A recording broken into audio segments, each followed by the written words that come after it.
Oke teman-teman, ayo kita bedah salah satu saham yang ceritanya paling dramatis di Bursa Efek Indonesia, PT MKS Integrasi, atau kita singkat saja MCAS. Dulu, beberapa tahun yang lalu, saham ini tuh bukan main, bisa dibilang salah satu bintangnya bursa, simbol dari era digital Indonesia yang lagi booming-boomingnya. Tapi, coba lihat sekarang. Kondisinya berbalik 180 derajat. Harganya anjlok parah, lebih dari 97% dari puncaknya. Benar-benar kejatuhan yang luar biasa. Nah, disinilah pertanyaan besarnya muncul buat kita sebagai investor. Ini tuh sebenarnya peluang emas yang tersembunyi atau cuma jebakan Batman? Tugas saya di sini bukan buat kasih tahu Anda beli atau jual, tapi untuk membekali Anda dengan cara berpikir seorang analis, biar Anda bisa mengambil keputusan sendiri dengan penuh keyakinan. Oke, untuk cari jawabannya kita harus jadi detektif. Dan tempat pertama yang kita selidiki tentu saja adalah laporan keuangannya. Mari kita lihat apa yang bisa kita temukan di balik angka-angka ini. Nah, di sini ada yang menarik banget. Coba Anda perhatikan baik-baik. Pendapatannya memang terjun bebas. Tapi lihat, laba kotornya. Relatif stabil kan? Ini petunjuk pertama kita, teman-teman. Artinya, mesin utama bisnisnya itu nggak sepenuhnya rusak. Masih ada yang berjalan. Masalah sebenarnya, seperti yang dianalisis oleh salah satu pengamat pasar, itu ibarat kapal. Mesinnya masih nyala, tapi ada banyak lubang di bawah garis air yang bikin kapalnya bocor dan hampir tenggelam. Jadi, ini dia bocoran-bocorannya. Perusahaan ini dihantam dari banyak sisi. Ada rugi investasi, kurs rupiah melemah, bikin utang dalam dolar jadi bengkak, dan ini yang unik. Mereka harus tetap bayar pajak tunai yang lumayan besar. Kenapa? Karena beberapa anak usahanya masih untung, walaupun secara grup induknya rugi. Ini semua menguras kas perusahaan di saat yang paling tidak tepat. Menghadapi bisnis lama yang makin suram, manajemen MCKS nggak tinggal diam. Mereka nggak cuma potong biaya, tapi mereka melakukan sebuah pertaruhan raksasa, sebuah manuver yang bakal menentukan hidup matinya perusahaan. Dan lihat angka ini. Ini bukan sekedar angka, ini adalah pernyataan ambisi. Target membangun 17.000 stasiun tukar baterai.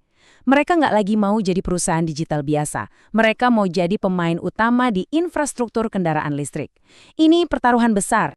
Strategi andalan mereka adalah model baterai sebagai layanan. Gampangnya begini, motor listriknya dijual lebih murah karena baterainya nggak termasuk. Nah, baterainya itu disewa. Jadi setiap kali baterai habis, konsumen tinggal tukar di stasiun terdekat dan bayar sedikit.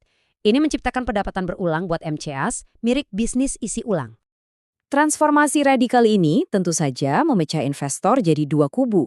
Ada yang super optimis, ada yang sangat pesimis. Sebagai investor yang bijak, kita harus dengar argumen dari kedua sisi. Kita mulai dari kubu yang optimis atau yang biasa kita sebut the bull case. Para investor yang optimis atau para bulls melihat beberapa sinyal positif. Pertama, direktur utamanya terus-menerus membeli saham perusahaan. Ini sinyal kuat. Kedua, valuasi harganya sudah sangat murah, seolah-olah sudah nggak ada harapan. Ketiga, mereka bisa jadi pemain dominan di pasar tukar baterai. Dan terakhir, ternyata ada harta karun tersembunyi, yaitu bisnis iklan digital mereka yang sebenarnya untung dan terus tumbuh. Tapi kita harus seimbang, risikonya juga nggak main-main. Argumen dari kubu pesimis atau the bear case juga sangat masuk akal dan wajib kita pertimbangkan. Ini dia masalah nomor satu. Mereka bakar duit dengan sangat cepat untuk membangun bisnis barunya. Lihat saja cadangan kas mereka yang terus menipis. Ini adalah perlombaan melawan waktu. Mereka harus bisa profit sebelum uangnya habis. Selain soal kas, ada tantangan lain. Kompetisinya bakal brutal. Raksasa EV dunia sudah mulai masuk Indonesia. Lalu bisnis ini sangat bergantung pada subsidi pemerintah yang bisa saja dihentikan suatu saat.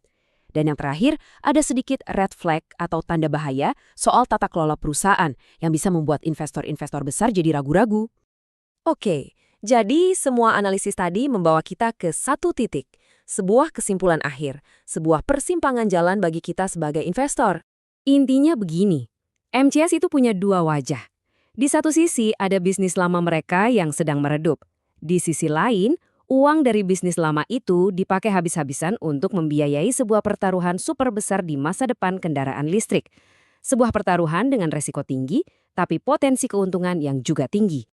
Jadi, pertanyaannya kembali kepada Anda, apakah ini sebuah langkah master yang jenius, atau sekedar mimpi yang terlalu besar dan mahal di tengah persaingan yang makin ketat? Nah, jawaban atas pertanyaan inilah yang akan menentukan nasib MCAS. Dan bagi Anda, Kemampuan untuk menganalisis pertaruhan semacam inilah yang akan menentukan kesuksesan Anda dalam berinvestasi.